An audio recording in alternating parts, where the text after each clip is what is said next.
is up, PT on Ice crew? Sorry about the delay, having some technical difficulties over here. So we're going to be going live from Instagram only for right now, and then we'll get this video up on Facebook here in a little bit. Facebook was giving me quite a bit of trouble this morning. Before we get started, I'm Mark Gallant. I'm lead faculty for the Ice Extremity Division alongside Dr. Lindsay Huey and Dr. Eric Chacones. Can't wait to get out on the road with you all later this year. Upcoming this weekend, we have a few courses going on. We have the CMFA group is going to be in Lee Summit, Missouri, and also in Hollywood, Florida. And then we've got cervical management going on in Greenville, South Carolina. So hanging out with Cody and Jess, which is always going to be a really good time. If the live courses aren't your jam and you want to sign up for one of our online courses, almost all of our online courses are going to have fall cohorts going on. So get those spaces now. They're going out fast. And if you'd like to have us come to your clinic on the road in 2022, those courses are booking up fast. So really try to get those organized as soon as possible, because we'd love to get out across the country to hang out with you all.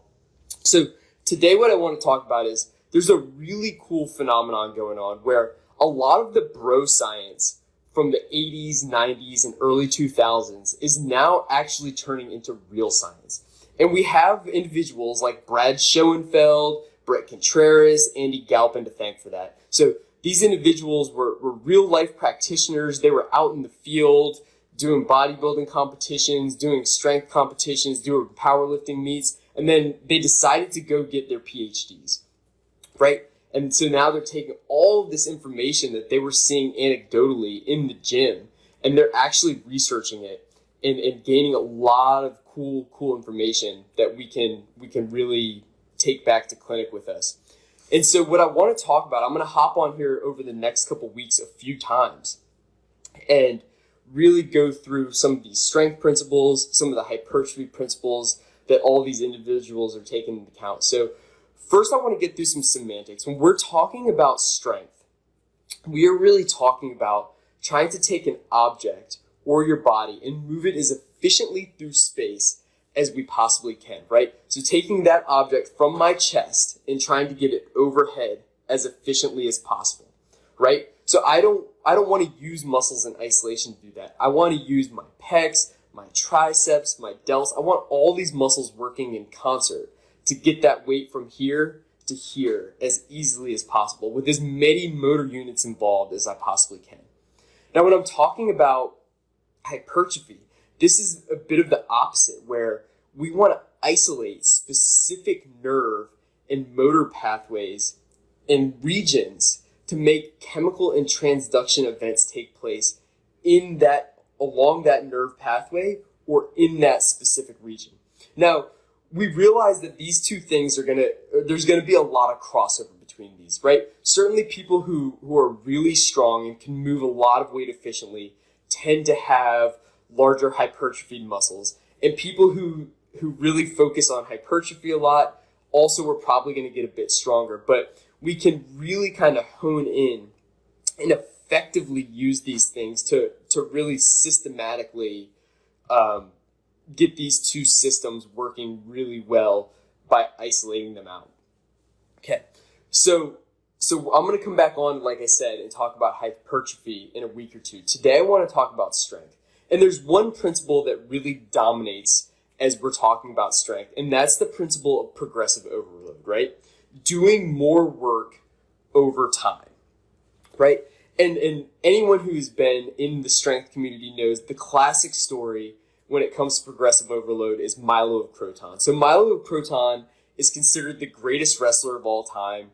He was a wrestler around the ancient Greek times, and he won 6 Olympic titles in a row, right? So no one else has ever done that. And the thing that made Milo such a challenging wrestler and such a prolific wrestler is that he was so strong, right? He was just so physically dominant over his opponents that they really couldn't do anything with him. And like a lot of characters from ancient Greek times, Milo, there's a lot of legends that surround Milo of Croton. And the main legend that surrounds him is that the reason he got so strong is that his dad would make him carry a calf around on his back the same distance across their property every single day, right? And so as that calf grew and got bigger and bigger, Milo had to get stronger and stronger and stronger to carry that calf as far as he could, right? Well, anyone who's been, and that's pretty much the most basic principle of strength progression or progressive overload, is that we're going to add a small amount of weight incrementally over time and just keep getting stronger and stronger that way. Well, anyone who's been in this game long enough knows that the story of Milo the Bull, like Brett Contreras always says, is probably a loaded bull, because it's very rare that we can just continue to add 5 to 10 pounds over and over and over again and not hit some plateau or some stagnation point, right? Strength gains tend to come in waves, not in a pure linear fashion. So what do we do if we're not seeing that change with our clients? That every time we try to add 5 pounds to the bar or increase our dumbbells by 5 pounds, it just doesn't seem to be going well. Well, there's a lot of other ways that we can change progressive overload without simply just having to add 5 pounds to the bar, right? So that's the simplest one. We're just going to add a small amount of weight over and over and over again. Well, if that doesn't work, maybe we need to change the volume, right? So we're going to keep the weight the exact same, but we're going to add more repetitions to each of our sets, right? So we can change the volume. Or how about the density, right? Maybe we're going to change the density. So we're going to do the same reps, the same sets at the same weight, but we're going to shorten our rest period, right? We're only going to rest 30 seconds instead of resting 60 seconds. Along with that density, we can do more work in less time, or we can do the same amount of work in less time. That's ways that we can change the density. Or maybe we can change the frequency. That's another way to change progressive overload. If we do 5x5 back squat every Monday, and we have done that for a while, and now we're stagnating, not seeing weight changes, well, maybe we do our 5x5 back squat on Monday and we do it on Friday, right? So we add frequency of doing the same workout to the week to change the progressive overload. Or maybe we change the amount of effort involved, right? So instead of just doing our sets normally on our bench press, now we're going to add tempo to it. We're going to do a 3-second eccentric, a 2-second pause at the bottom, and an explosion up, right? Or maybe we're going to do things beyond technical failure. So things like doing partial reps after we can't do any more complete reps, or doing drop sets, so where we're peeling weights off as we go. So a lot of ways we can change the effort of our sets, which is also going to change the progressive overload. Or how about the efficiency, right?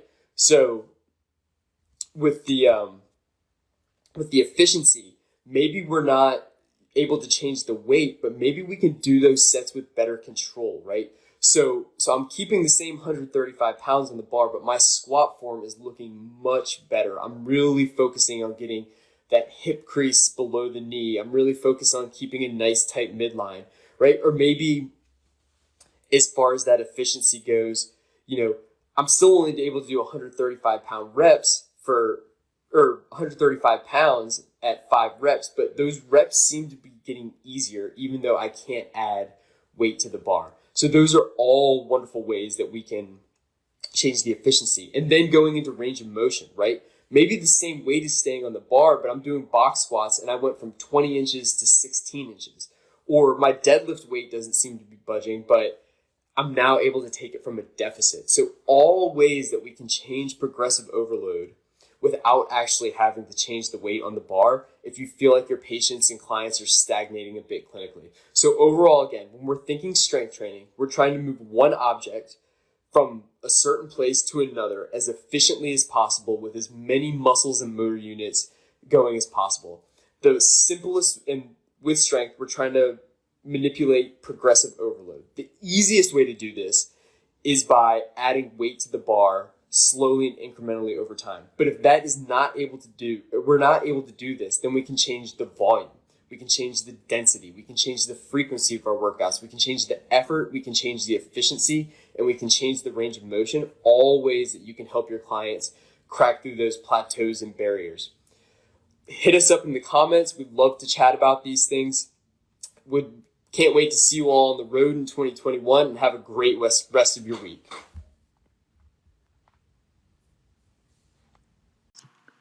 Hey, thanks for tuning in to the PT on Ice Daily Show. If you enjoyed this content, head on over to iTunes and leave us a review. And be sure to check us out on Facebook and Instagram at the Institute of Clinical Excellence.